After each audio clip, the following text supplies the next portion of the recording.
After going through all the stats, awards, player grades, I'm sure you guys are more than ready to see these ranks. So let's start from the bottom and make our way up. At our number 14 spot, I think it really comes to no surprise that Oscar Robertson places here. Besides the man having competitive stats with the other 13 players, that's really the only argument for the Big O. He finishes below average in terms of individual accolades. He has 1 MVP and 0 Finals MVPs. The only player on this list not to have a Finals MVP, besides Bill, who would have had them if they were around. The man only has 1 ring, which also places dead last here on this list. He has a subpar legacy and eye test compared to the rest. While Oscar Robertson was the number 1 option on the Cincinnati Royals, he proved that he couldn't lead the team to a ring. So at no surprise, Oscar Robertson places 14th here. At my number 13 and 12 spots, I'm putting Hakeem and then KD. Despite Kevin Durant literally being a 7-foot sniper that can score anywhere on the court, an MVP, a 2-time Finals MVP, and a 4-time scoring champion,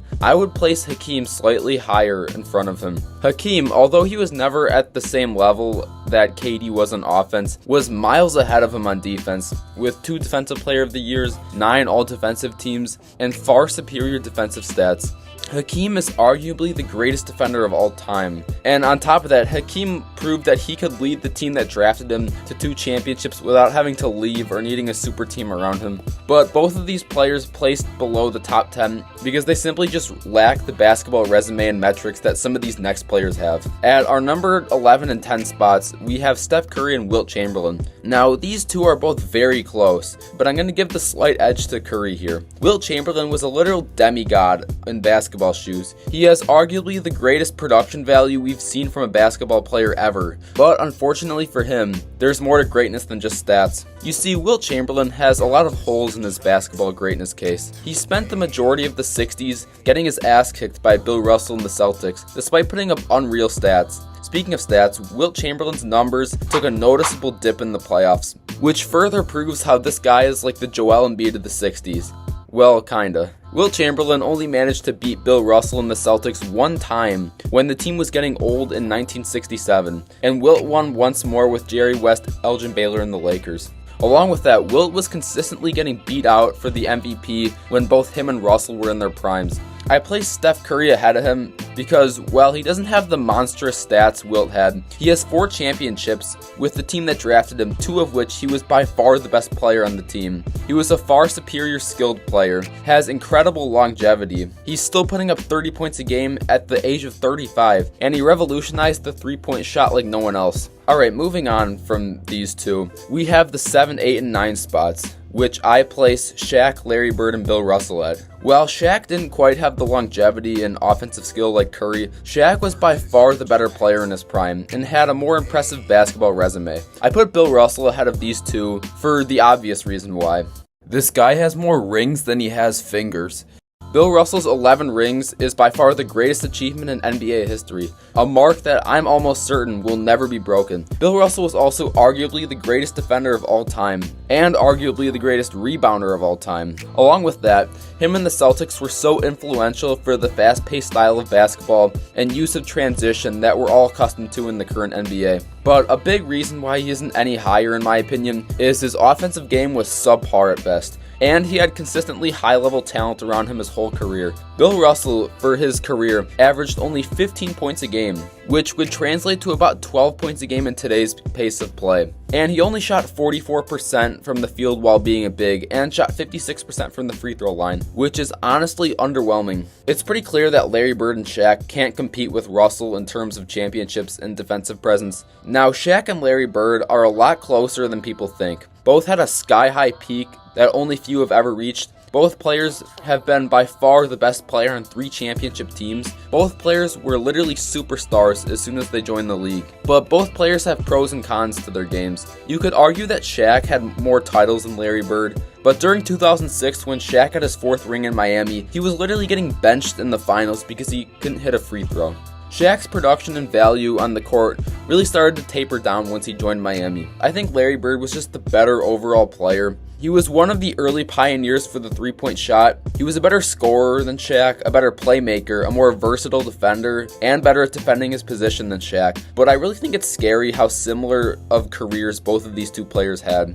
The next 3 players we're going to look at are the 4, 5, and 6 spots, and I have them in that same order of Magic Johnson, Tim Duncan, and Kobe Bryant. I have Kobe Bryant lower than these 2 players for a reason. Despite Kobe Bryant being one of the greatest scorers the game has ever seen, one of the greatest perimeter defenders, and just being one of the most iconic NBA legends of all time, I would place him lower than both Tim Duncan and Magic Johnson for a couple of reasons. First off, something that really brings down Kobe's all-time status is that his first 3 championships, he wasn't even the best player on those teams. So he really only has 2 rings where he was the vocal point of the offense. We haven't really seen anything like that from any other player on this list, well, except maybe Steph Curry.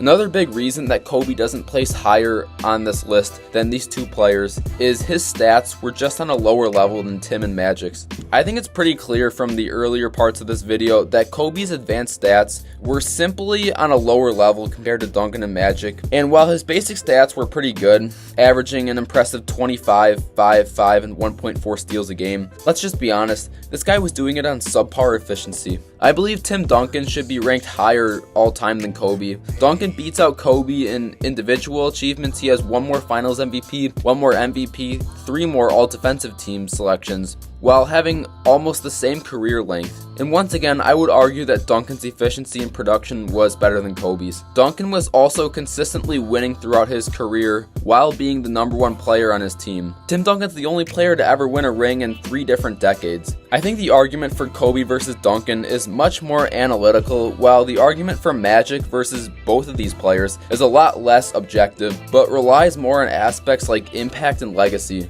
Magic Johnson, despite getting drafted into an already solid franchise and having talent around him throughout his whole career, he is, in my opinion, the 4th best player of all time. Not only were his basic and advanced stats incredible, not only did he achieve a lot individually during his career, but I think the greatest argument for Magic Johnson was the impact that he left in the NBA. Magic Johnson completely reinvented what flashiness and electrifying offense looks like in the NBA. He was just a sorcerer out there with the basketball. He came into the Lakers organization as a rookie, won the Finals MVP, and led them to 5 championships in 9 seasons. No one else outside of Bill Russell has done that. Magic Johnson and the Lakers quite literally saved the NBA from declining ticket sales, horrendous TV ratings, and a reputation that was on a steady down spiral. I don't want to drag this out any more than it has to be, but if you guys are interested in how the NBA was going downhill and how the likes of Magic Johnson and Bird saved it, I'll link the video right here.